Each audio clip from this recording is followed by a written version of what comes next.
Padre, solo somos vasos de barros en tus manos.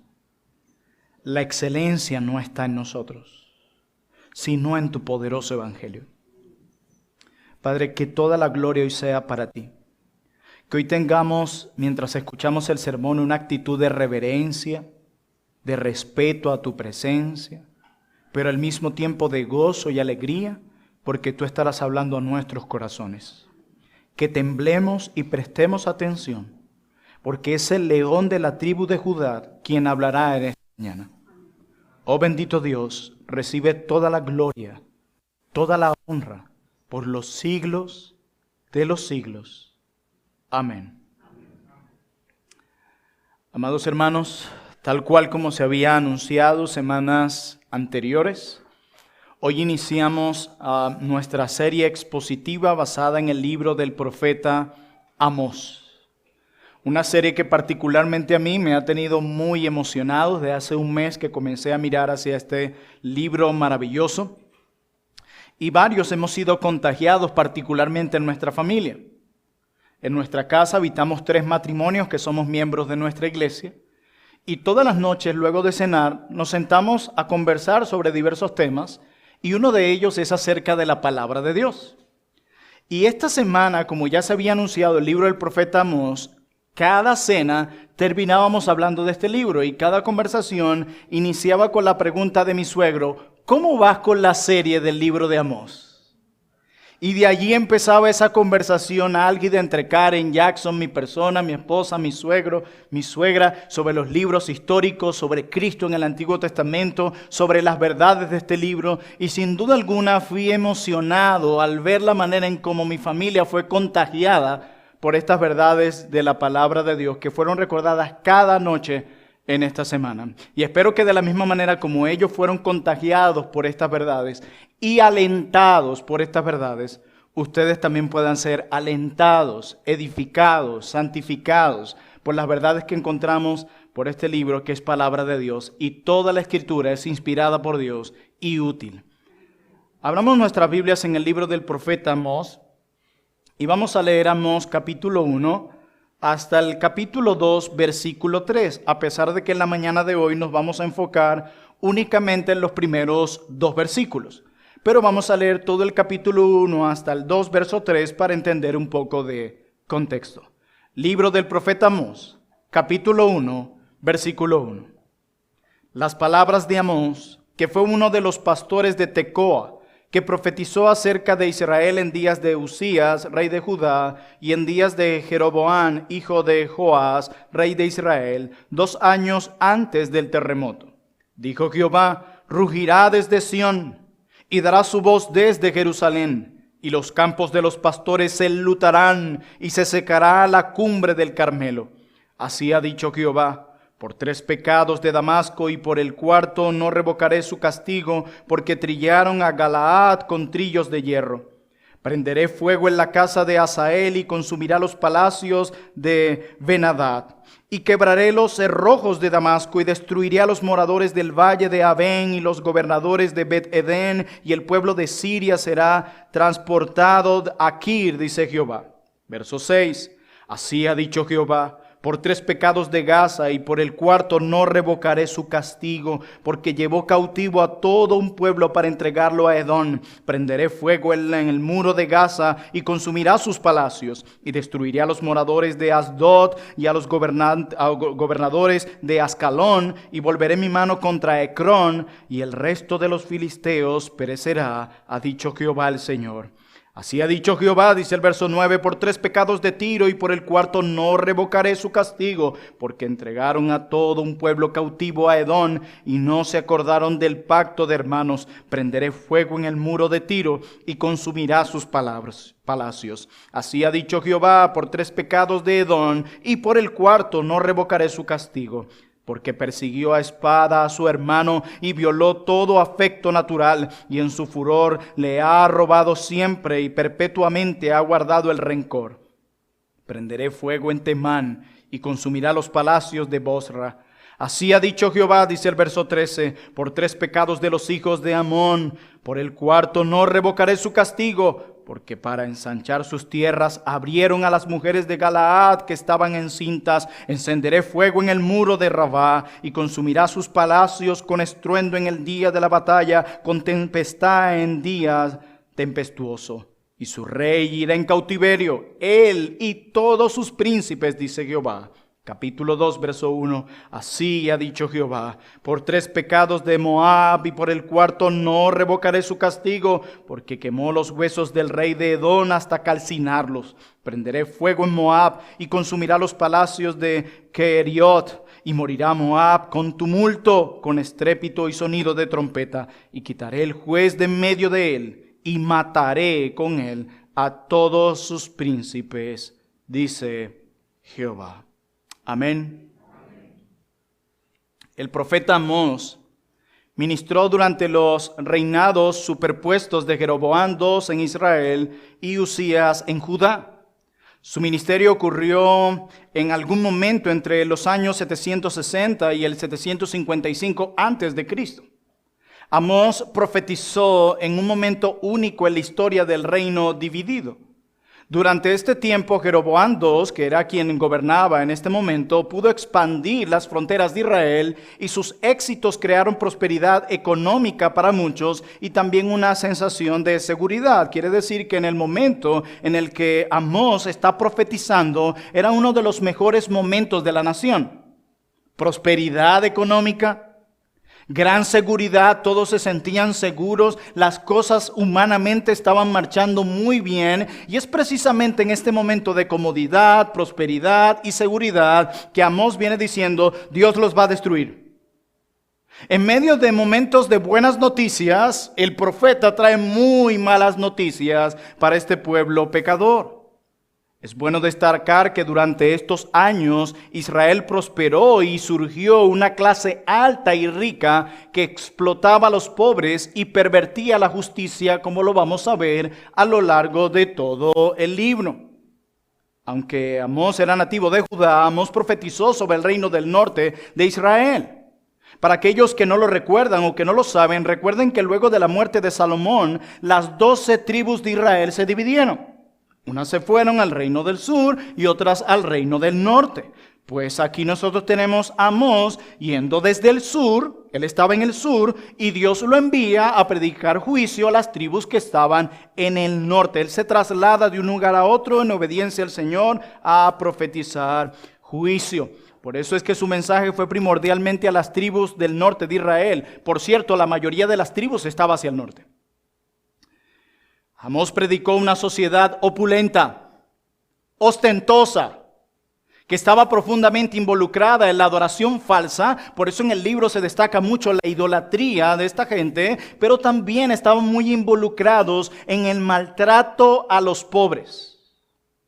Estos israelitas ricos y poderosos estaban seguros y confiados.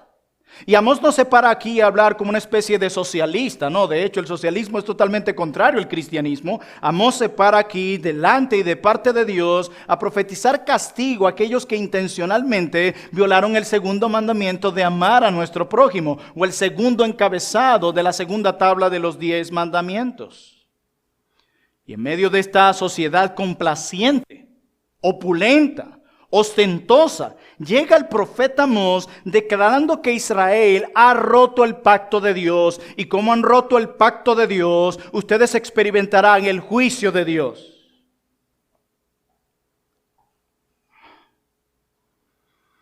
En este libro, Jehová está enojado. Yo creo que hay personas en nuestros entornos o en el mundo a quienes no quisiéramos ver enojados. Pero el hombre muchas veces despliega su enojo con mucha pecaminosidad. Pero en el caso de Dios, aun cuando Él despliega su ira, esa ira es perfecta en santidad, porque nuestro Dios es perfectamente santo. ¿Verdad que sí? Amén. Si hay alguien a quien yo no quisiera ver enojado, es al Todopoderoso. Si hay alguien a quien yo no quisiera ver enojado, es al que creó los cielos y la tierra y todo lo que en él hay, incluyéndote a ti. Tú respiras en este momento únicamente por su misericordia. Tus pulmones no se detienen únicamente por su misericordia. Y a él es a quien yo no quisiera ver nunca enojado, y mucho menos contra mí. Pero aquí en el libro del profeta Amós, debido a la violación del pacto de Dios, tenemos a Dios, a Jehová, enojado. Y él está enojado por dos cosas. En primer lugar, su propio pueblo, aquellos que lo dicen tener a él por Dios, está actuando corruptamente. Y Dios no puede permitir eso. Ellos están tratando de hacerse ricos, oprimiendo a sus parientes, hacerse ricos a costa de los demás. Eso es lo que hay en el libro del profeta Amós.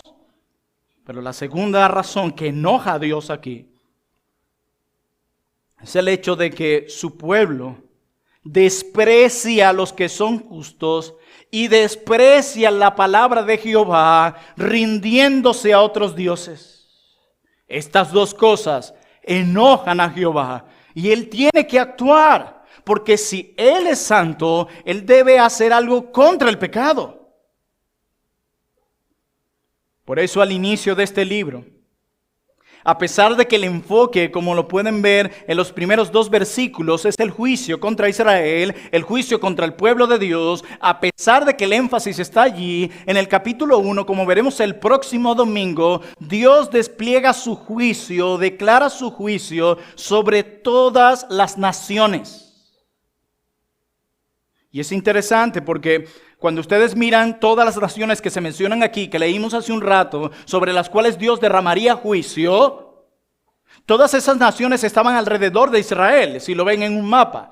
Piensen en Israel aquí en el centro, tenemos un grupo de naciones acá, luego un grupo de naciones más cerca de Israel, y luego Israel. Es como Dios diciendo, a este grupo de naciones les viene juicio. Luego a este grupo de naciones también les viene juicio. Y por último, a Israel. Y esto es increíble porque algunos dirán, bueno, Dios, ¿por qué le va a pedir cuenta al incrédulo si están muertos en sus delitos y pecados? En ellos no mora el Espíritu Santo de Dios y están incapacitados para hacer lo que Dios quiere que hagan. Yo quiero decirte que todos los seres humanos creados a la imagen de Dios son responsables delante de su Creador. Todos. Absolutamente todos. Tendrán que compadecer delante de Dios. Absolutamente todos. Dios juzga a las naciones, declara el capítulo 1 del libro del profeta Amós. Dios los va a juzgar por sus maldades, dice el libro del profeta Amós. Y como les dije antes, esto nos recuerda que aunque las naciones paganas no tienen un pacto especial con Dios, ellos son responsables ante su Creador por cada una de sus acciones. Toda crueldad, hermanos, escúchame bien, toda crueldad e injusticia de todas las personas en todos los lugares del mundo, y eso incluye gobernantes y líderes de instituciones conocidas, serán juzgados cuando las naciones se tengan que presentar delante de Él. Todos. Y eso incluye a tus amigos, familiares, incluso a los que no conocen. Todos tendrán que presentarse delante de su Creador y serán juzgados con justo juicio por parte del juez del universo. Pero en la segunda sección, que es donde recae el mayor énfasis en el libro del profeta Amós, nosotros vemos todos los detalles sobre el juicio de Dios contra Israel, sobre el juicio de Dios contra su pueblo, y Dios usa la misma fórmula para Israel que ha usado para todas las demás naciones, y luego delinea algunos ejemplos específicos de la rebelión y de la perversidad que había en Israel. Una de esas perversiones que había en aquellos que se llamaban el pueblo de Dios era su codicia. Esa codicia los había vuelto brutales e injustos contra los demás. Los justos, los necesitados y los pobres eran ignorados y rechazados en aras de la ventaja material de los poderosos. Pero también se entregaron a la sensualidad. Tienen un estilo de vida sumamente horrendo. Y Amós los describe con estas palabras: están a gusto en su sensualidad, se sienten seguros con su prosperidad, se acuestan en camas de marfil, aun cuando los pobres mueren en el camino, se estiran en sus sofás, comen los corderos y los terneros, mientras los pobres son oprimidos por ellos. ¡Cuánta perversidad! Y en la última sección se destaca que el juicio será proporcional al pecado del pueblo. Pero se mostrará misericordia, dice Amós, en el sentido de que Jehová no traerá destrucción total, sino que preservará un remanente para recibir la lluvia de misericordias que Dios derrama sobre los suyos. Esto es solo un abreboca de lo que veremos en este glorioso libro de la Escritura. Así que luego de haber considerado un poco de contexto, luego de haber examinado un poco del contenido del libro del profeta Amós, entremos de lleno a nuestros 2 versículos de esta mañana. Amén. Amós capítulo 1, verso 1 comienza de la siguiente manera: las palabras de Amós, que fue uno de los pastores de Tecoa, que profetizó acerca de Israel en días de Usías, rey de Judá, y en estos días de Jeroboam, hijo de Joás, rey de Israel, 2 años antes del terremoto. En primer lugar, consideremos al autor. Él es el instrumento humano que Dios quiso usar para llevar el mensaje al reino del norte. Dios le dice a Amós, quien se encontraba en el reino del sur: tú vas a ir al reino del norte y vas a decirles esto. Y leemos palabras de Amós. ¿Quién fue Amós? Buena pregunta, ¿verdad? Bueno, hay muy pocos detalles en nuestro libro sobre Amós, pero lo que nos enseña el libro es que Amós era un pastor y cultivador de higueras. A eso era que se dedicaba, ese era su trabajo secular, si pudiéramos decirlo así. Amós no era sacerdote. Amós no era ni siquiera hijo de profetas. Él podía incluso, debido a su trabajo como pastor y cultivador de higueras, él podía quedarse en Tecoa realizando sus trabajos. Mira, Dios, yo tengo mi trabajo aquí en Tecoa, tengo muchas responsabilidades acá, tú me estás pidiendo que yo vaya a servir allá, pero te pregunto, Dios, ¿cómo hago con mi trabajo y con la atención a mi familia? Yo no voy a poder ir a predicar en tu nombre. Eso no dice el texto. A pesar de su trabajo secular, vamos a llamarlo así, y a pesar de que él debía cuidar de su familia, Amós decide obedecer a Dios al llevar el mensaje de juicio al reino del norte. Hermanos, Amós no era un predicador a tiempo completo. Y eso no le impidió hacer lo que Dios le mandó a hacer. Miren, es admirable ver a siervos de Dios quienes, además de tener un trabajo secular y el deber con su familia, proclaman fielmente la palabra de Dios. Nosotros aquí en Venezuela, los pastores, aparte de predicar la palabra, tenemos otros trabajos aparte a los cuales debemos dedicar tiempo.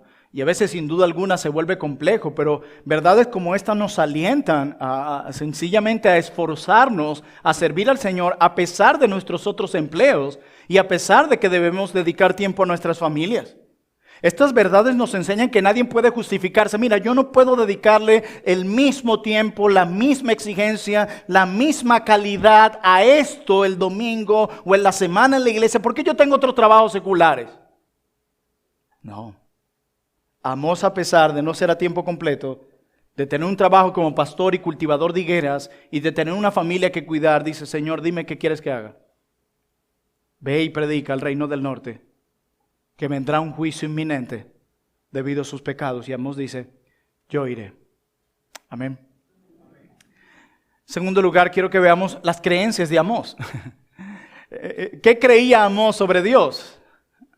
Y una de las cosas que podemos ver en el capítulo 4, versículo 13, no se los vamos a leer, es que Amós reconocía que Dios era el creador del mundo y quien conocía aún los pensamientos de los hombres. Así lo declara Amós en el capítulo 4.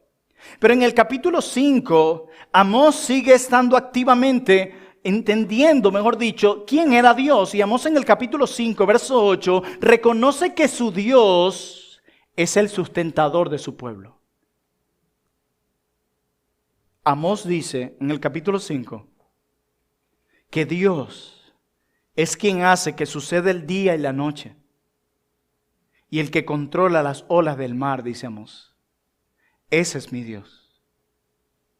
Pero luego en el capítulo 4, versos 6 al 11, nos dice que Dios resuelve si ha de prevalecer el hambre o la sequía, porque Dios tiene el control.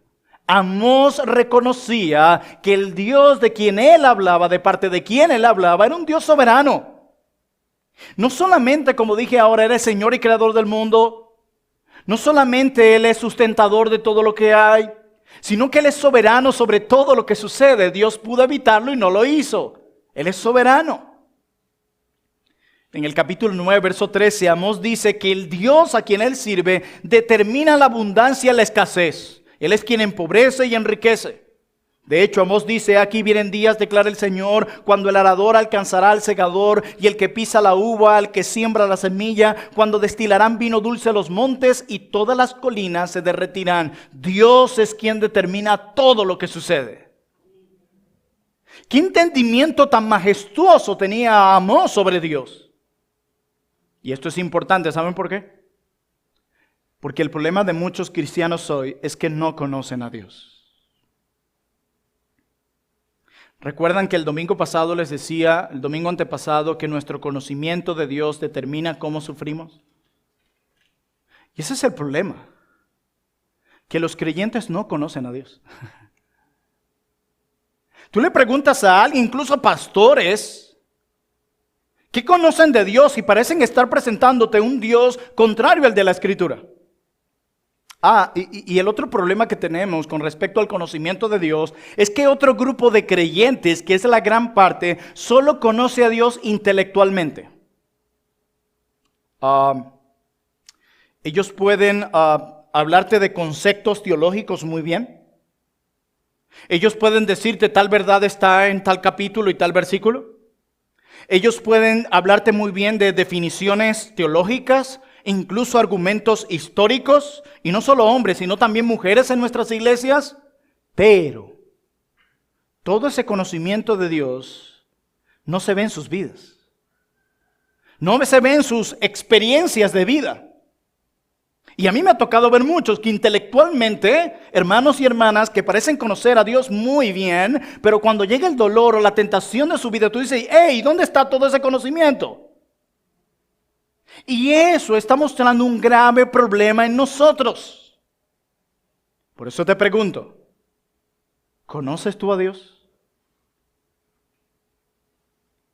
¿Lo conoces? ¿Realmente conoces a Dios? Ahora hablemos del personaje central de este libro y con esto terminaremos. Quiero aclarar que el hecho que diga terminaremos no quiere decir que me quedan 5 minutos, que es mi último punto. Hablemos ahora de Dios. Ya vimos en el primer versículo, se nos destaca quién le escribió, se nos destaca quién escribió este libro, Amós, dónde estaba Amós, de quién se ocupaba Amós y en qué contexto histórico profetizó Amós. Ahora hablemos de Dios, que se nos declara en el versículo 2. Antes de dar el juicio, declarar el juicio sobre las naciones, se nos habla de Dios y miren la manera en cómo se nos habla de Él. Verso 2, Amós capítulo 1. Dijo, Jehová, ¿qué dice el texto? Rugirá. Leneso rugirá desde Sión y dará su voz desde Jerusalén. Y los campos de los pastores se enlutarán y se secará la cumbre del Carmelo.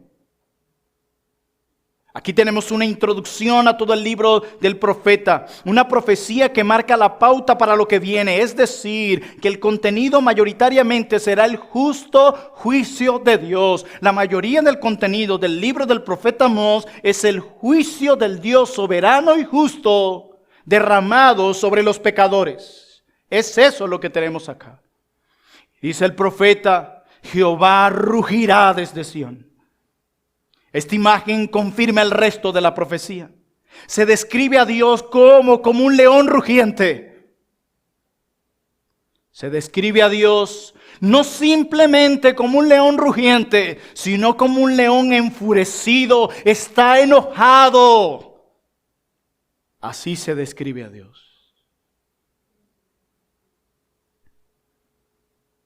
Este rugido es el rugido de un león. Y es increíble porque cuando un león ruge es porque ya está cerca de su presa o ya ha identificado a su presa. Así que si este león está rugiendo es porque Jehová ya ha identificado a su presa. Y como hemos visto, su presa son todas las naciones y específicamente las tribus que se encuentran en el reino del norte. A ustedes los devoraré. ¡Wow! Y hay una voz poderosa en el libro. Aún de truenos se habla de esta voz. Cuando vemos truenos, inmediatamente identificamos, viene lluvia, ¿cierto? Pero en el libro del profeta Amós, los truenos no son una señal de que viene lluvia. En el libro del profeta Amós, los truenos son una señal de que viene juicio. Pavor, terror, castigo, dolor por el pecado de las naciones y de aquellos que se hacían llamar el pueblo de Dios.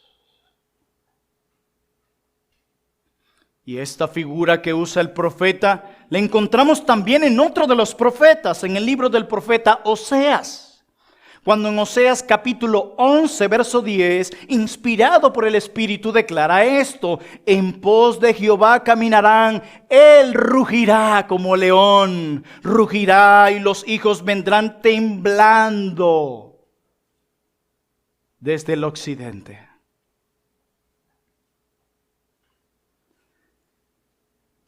A muchos aquí les encanta subir la montaña, andar en bosques. Piensa que estés caminando por allí y escuchas el rugido de un león. Más de uno hizo su cara de ¿what? A veces uno nada más escucha que se mueve un arbusto y ¿te pasa algo? No. Y ese color, mucho calor. Dice que como león rugirá. Y los hijos vendrán temblando. ¿Quién no temblaría ante el rugido de un león enfurecido que ya ha identificado a su presa y que esa presa seas tú? Hermanos míos, en este caso, el rugido es el llamado poderoso y eficaz de Dios, trayendo a los suyos de todas partes. Sin embargo, en el libro de Oseas, ese es el contexto del rugido del león. Dios llamando a sus hijos de todas partes. Sin embargo, en otras partes, como el libro del profeta Amós, el león y otros animales fuertes y salvajes ilustran más bien el juicio de Dios, el cual incluía literalmente que las bestias del campo les atacarán. Pregunto, ¿quién podría escapar del ataque de un león? ¿Quién? Hermanos, Dios se presenta como si fuera un león que está rugiendo.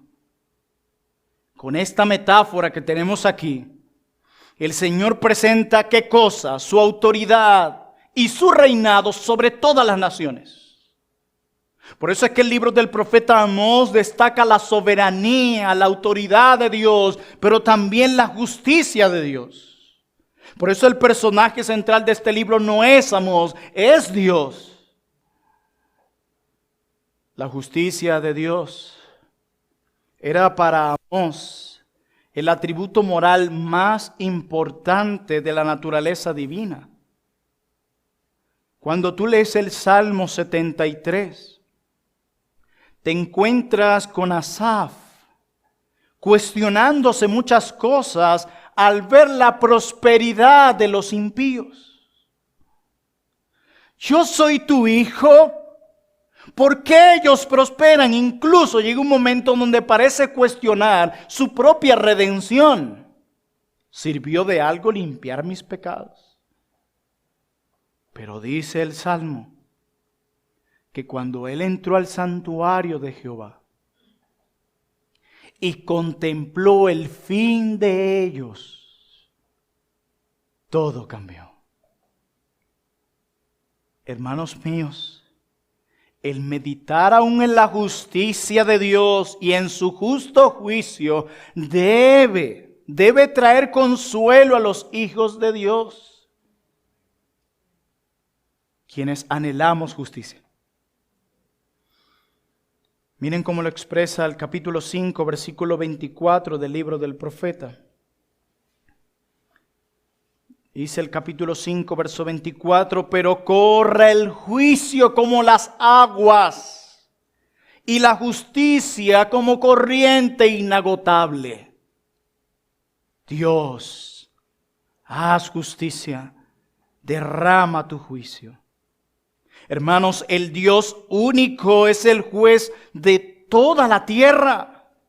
En todo el mundo, escúchenme bien, en todo el mundo los crímenes contra la humanidad cometidos en cualquier parte, por cualquier razón y de cualquier manera, hayan sido registrados por el hombre o notados por Dios, son aborrecidos por Él y recibirán un castigo apropiado. ¿Escuchaste eso? Este mundo está plagado de injusticia, gobernantes mentirosos, abusadores, promoviendo la maldad, atentando contra el diseño divino abiertamente y al mismo tiempo profesando ser cristianos. ¿Cuántos crímenes se han cometido en nuestro mundo que han sido vistos por los hombres? ¿Cuántos crímenes se han cometido y se cometen en el mundo que solo Dios los ha visto, que se han cometido en secreto? Quiero decirles que un día todo ello será juzgado por Dios, y es eso lo que cualquier ateo aborrece. Alguien decía que el problema con el ateo, él no se niega a creer a Dios por falta de evidencias.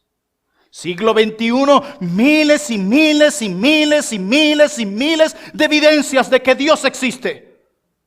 Negar eso a estas alturas sería la tontería más grande. Pero la razón por la que un ateo niega la existencia de un Dios creador y sustentador no es porque no existan pruebas de su existencia, sino porque el reconocer la existencia de ese Dios lo obligaría a someterse a Él.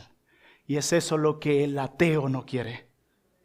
Si existe un Dios que es creador de todo lo que hay, y eso me incluye a mí, ¿cuál es la conclusión lógica? Debo rendirme entonces a quien me creó. Debo obedecer entonces a quien me creó. Debo someterme entonces a quien me creó. Pero como no quiero hacerlo, prefiero decir, Dios no existe. O sea que la negación del ateo sobre Dios no es intelectual. Y podemos sentarnos y hablar y te darás cuenta. La negación del ateo contra la existencia de Dios es moral. Se resiste a ello porque reconocer que Dios existe lo obligaría a postrarse ante Él y obedecerle. Y el hombre pecador no quiere eso.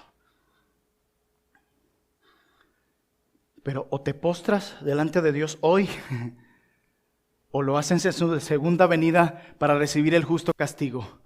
¿Cómo quieres hacerlo? Este rugido de Amós es de juicio. Como se evidencian por los resultados de la voz fuerte de Jehová. Miren cómo lo dice el verso 2. Y podemos allí entender que este rugido es de juicio. El verso 2 declara al final: los campos de los pastores se enlutarán y se secará la cumbre del Carmelo. Cuando conectas esto con el rugido, concluyes rápidamente que este rugido es de juicio. Luto, sequía. Cuán terrible esta declaración ante un pueblo próspero, ¿verdad? Recuerdan que estaban en su mejor momento de prosperidad y de seguridad. Y es en ese momento donde Dios le dice: yo te voy a arrebatar todo aquello en lo que tú encuentras seguridad. Ay, hermanos. Lo mismo ocurrirá en nuestras vidas. Dios es un Dios celoso y no dejará que nadie lo sustituya. Nadie lo quitará de su trono.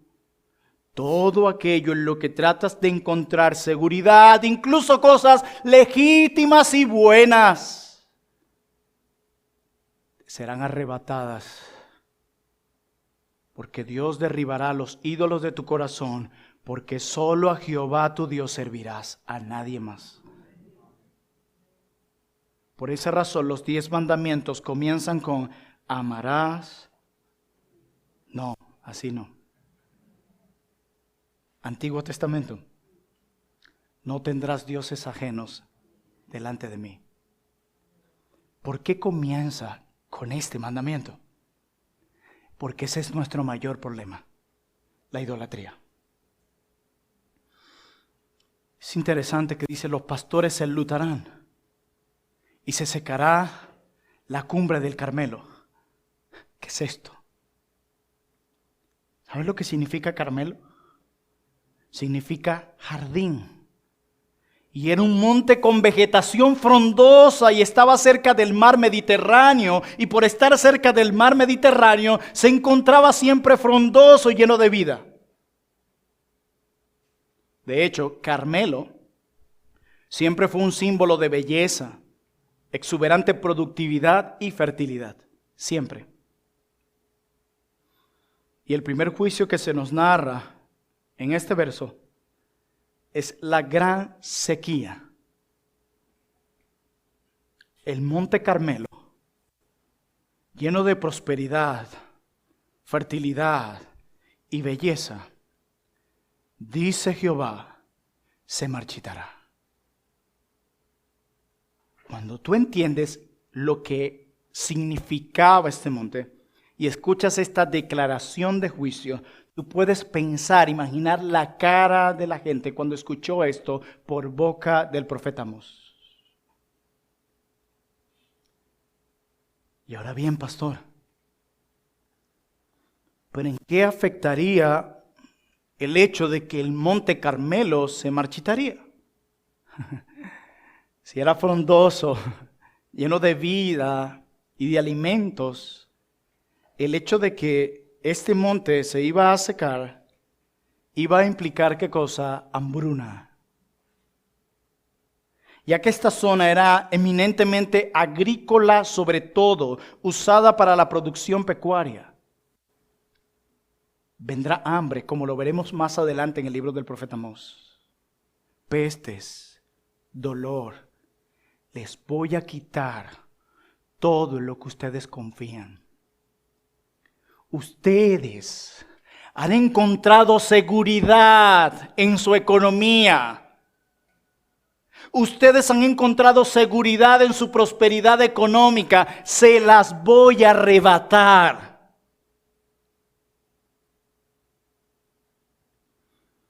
Tal sería la sequía que Dios traería. Su voz como trueno, como les dije, no sería un símbolo de lluvia. Este es el único contexto donde el trueno no implica lluvia, sino donde los truenos implican sequía. Así dice Amós. En resumen, esta primera profecía deja ver ataques de bestias salvajes. Los pastores se enlutarán. Sus ovejas morirán. Luto, hambruna, el monte Carmelo lleno de prosperidad, vegetación y alimentos se secará. Todo esto en una profecía de menos de 30 palabras.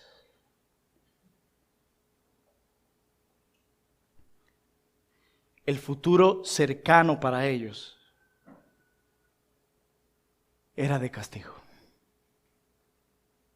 Y como sabemos, esto pasó. Como sabemos, Dios les habló por varios años más y no obedecieron y no se arrepintieron. Esto es increíble. Cuando miramos más adelante en el libro del profeta, Dios les dice en ocasiones: traje esto para que te volvieras a mí y no te volviste. Trae este juicio para que te volvieras a mí y no te volviste. Traje esto para que te volvieras a mí y no te volviste.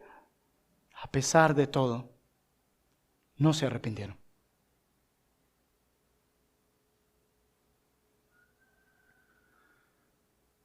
Amós fue llamado por Dios para llevar un mensaje de juicio final a Israel en un momento de prosperidad y aparente estabilidad. Pero la injusticia interna, la codicia en medio de ellos y la idolatría, todo eso les aseguraba algo: un juicio, un castigo inminente. Hermanos míos, el deber de todo predicador, hoy, siglo XXI, se mantiene. Y al exponer el consejo de Dios, ningún predicador o pastor puede huir de anunciar el día del juicio venidero. No podemos ser cobardes, diciéndole a la gente: Dios tiene un plan maravilloso para ti.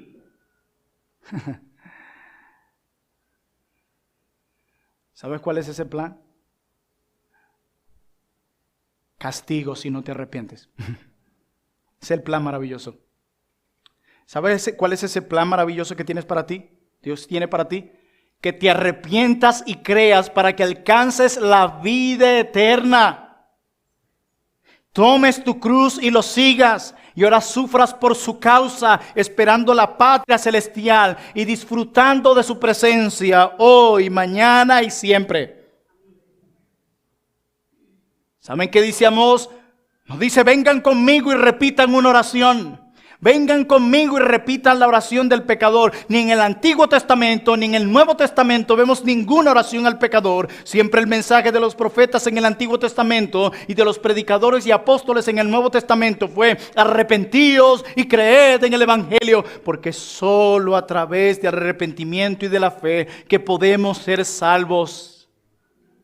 El arrepentimiento es lo único que puede traer divorcio a ese pecado con el que hemos estado casados. Nada más. Debemos seguir proclamando que Jesús, quien es el Rey, vendrá. Y con voz fuerte. Porque no estamos trayendo cualquier mensaje cada domingo aquí. Con voz fuerte, convocar a todos y llamar a los hombres al arrepentimiento y a la salvación que solo se halla en Cristo. Hermanos y amigos, cualquier desastre natural, cualquier epidemia o pandemia, cualquier enfermedad, escúchame bien, que se pueda experimentar en esta vida son apenas pruebas y juicios temporales que han de llamar la atención de los hombres para ponerse a cuentas con Dios. Y esto es una obligación para todas las personas, en todo lugar y en todo tiempo. A través de la aflicción, decía alguien, es como si Dios usara un micrófono, un megáfono y estuviera llamando tu atención. ¡Ey, despierta! No para que te sumerjas en el miedo y te entregues más a tus pecados. Escucha la voz de Dios que te está llamando a que te arrepientas. Y eso incluye a muchas iglesias evangélicas en Venezuela. Muchos pastores deben arrepentirse de proclamar un evangelio diluido, de proclamar un Dios contrario ante la Biblia y ser cobardes ante los gobernantes de hoy. Muchos que se llaman hoy cristianos no son más que una vergüenza. Tenemos que arrepentirnos de ello. Tenemos que arrepentirnos. En días de dolor y de calamidad siempre la gente cita aquel pasaje: si mi pueblo se humillare, yo lo sanaré. ¿Lo han escuchado? Incluso lo aplican incrédulos. ¿No leyeron? Si mi pueblo se humillare. Dios estaba llamando a su pueblo al arrepentimiento. Porque el juicio comenzará por la casa de Dios. Así que Iglesia Bautista Reformada Trono de Gracia, debemos arrepentirnos. Sí, tú hermana, sí, tú hermano, debes arrepentirte. Tu incredulidad, tus pecados impenitentes, tu hábito en la maldad requieren un arrepentimiento inmediato para que experimentes la salvación que solo se halla en Cristo Jesús. Y el perdón que corona nuestras almas y que trae paz a nuestras conciencias y que nos trae de vuelta al Dios al que le pertenecemos. No sencillamente nos arrepentimos para evitar el castigo de Dios. Yo se los he dicho antes.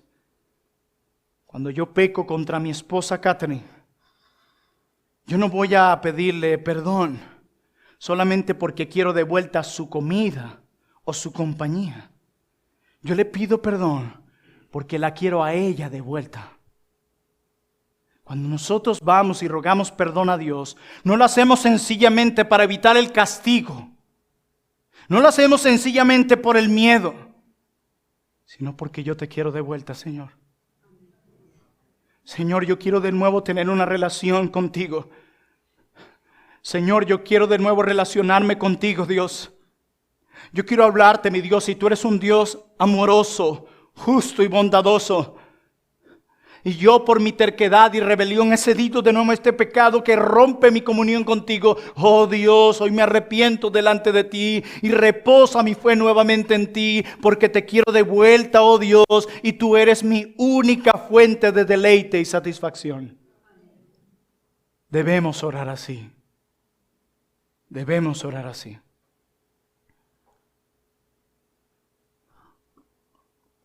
Concluyo con estas palabras. Hermanos míos, Dios es un Dios perfecto en santidad. Él es un Dios de majestad. Nuestro Dios es perfecto en justicia. Cualquier violación a la ley moral, cualquier violación a la ley moral de Dios, ya sea que fuera perpetrado por las naciones paganas, o por Israel o Judá, era un ultraje a la naturaleza de Dios y constituía por consiguiente una provocación a la justicia divina. Cada vez que ellos pecaban, estaban provocando la justicia divina. Cada vez que ellos pecaban, estaban diciendo: sí, ven y trae el castigo sobre mí. Yo sé que violar tu ley traerá castigo. Ok, aquí va, pecaré, trae castigo. Quizás no con esas palabras, pero desde su corazón, sus acciones es eso lo que expresaban. ¿Vemos nuestro pecado así? Es como provocar a la justicia divina. O lo hacemos como algunos: bueno, gracias a Dios que Cristo murió, no importa lo que haga. ¿Pecaremos entonces para que la gracia abunde?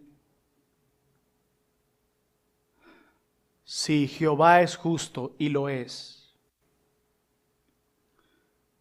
Luego, si Él es justo y lo es, la injusticia, la deshonestidad, la inmoralidad no pueden ser toleradas por Él si Él es justo.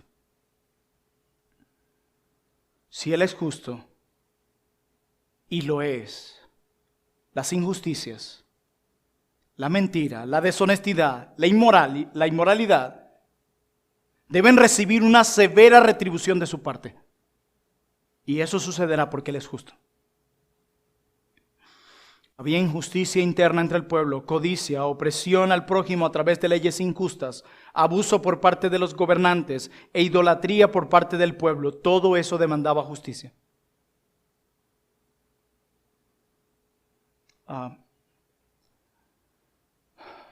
Pensamos y diríamos: oh, qué horrible ese pueblo. En una ocasión, Dios hasta le llama prostituta a Israel, porque se entregaban a otros dioses, como les daba la gana, siendo infieles a su esposo, que era el Dios del pacto. Y el pacto con Dios demanda exclusividad y fidelidad. Cuando vemos esto decimos, qué horrendo este pueblo. Qué maldad en este pueblo, cuánta perversidad en este pueblo, cuánta incredulidad en este pueblo, cuánta inmoralidad y codicia en este pueblo. Cuánta incredulidad en este pueblo al tratar de encontrar seguridad en las cosas creadas en lugar de encontrar seguridad y paz en el Creador. Pero ¿saben qué? Cuando miramos a este pueblo, deberíamos decir, ¿cuánto me parezco a ellos?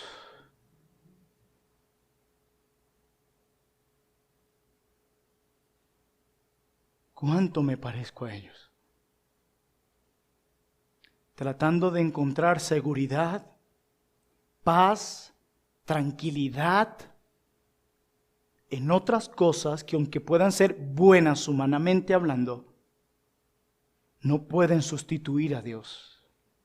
Mi paz, mi seguridad y mi tranquilidad no está en nada creado, aunque esto sea lícito, sino que mi paz, mi seguridad y mi gozo están en el Creador. Cuando eso comienza a cambiar, preocúpate. Cuando ves a este pueblo pecador, deberías decir, mi hermano, mi hermana, cuánto me parezco a ellos. Y cuando miramos al nuevo pacto,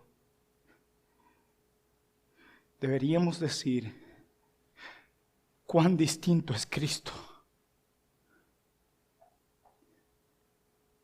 Qué diferente es Jesús. Fiel al Padre hasta la muerte. En la aflicción más fuerte de Israel se quejaron. En la aflicción más fuerte de Cristo confió y derramó su alma delante del Señor en el Getsemaní. En el desierto, en medio de las pruebas, Israel intenta matar a su líder Moisés y echarle la culpa de sus propios pecados. Siempre buscamos un culpable en otro, nunca somos nosotros. Cuando Cristo fue asesinado, dijo, Padre, perdónalos.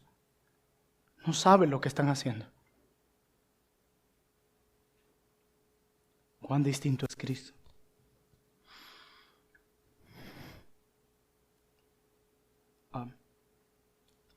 Yo pensaba, ¿en qué otra porción del Nuevo Testamento nos encontramos con un león en un contexto de juicio? ¿En qué lugar del Nuevo Testamento nos encontramos con la imagen de un león en un contexto de juicio, como aquí? Y ese pasaje inevitablemente es Apocalipsis capítulo 5.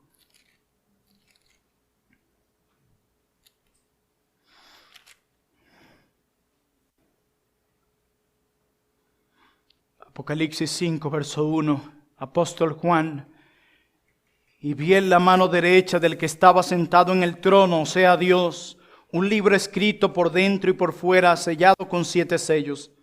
Y vi un ángel fuerte que pregonaba a gran voz, ¿quién es digno de abrir el libro y desatar sus sellos? Y ninguno, ni en el cielo, ni en la tierra, ni debajo de la tierra, podría abrir el libro, ni aún mirarlo. Y lloraba yo mucho, porque no se había hallado a ninguno digno de abrir el libro, ni de leerlo, ni de mirarlo. Recuerden que el contenido de este rollo contenía el juicio, el castigo contra los malvados y la redención completa de los escogidos. ¿Quién ejecutará el juicio? ¿Quién va a redimir a los escogidos? Y uno de los ancianos en el verso 5 le responde a Juan. Y uno de los ancianos me dijo, no llores, no llores. He aquí que el león de la tribu de Judá, la raíz de David, ha vencido para abrir el libro y desatar sus 7 sellos.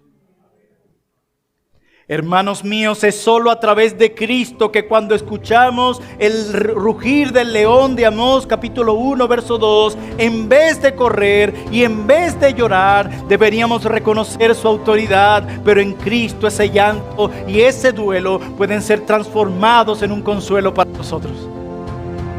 Él es el león de la tribu de Judá.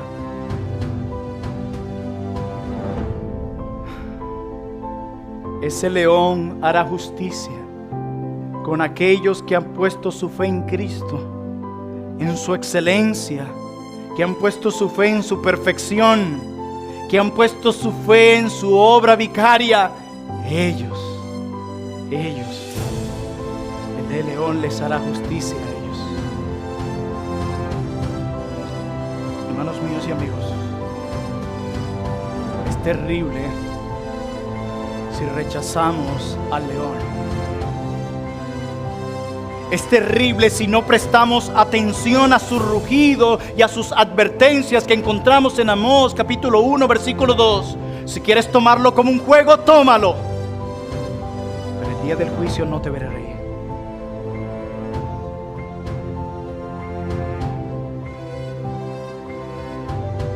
Pero será un consuelo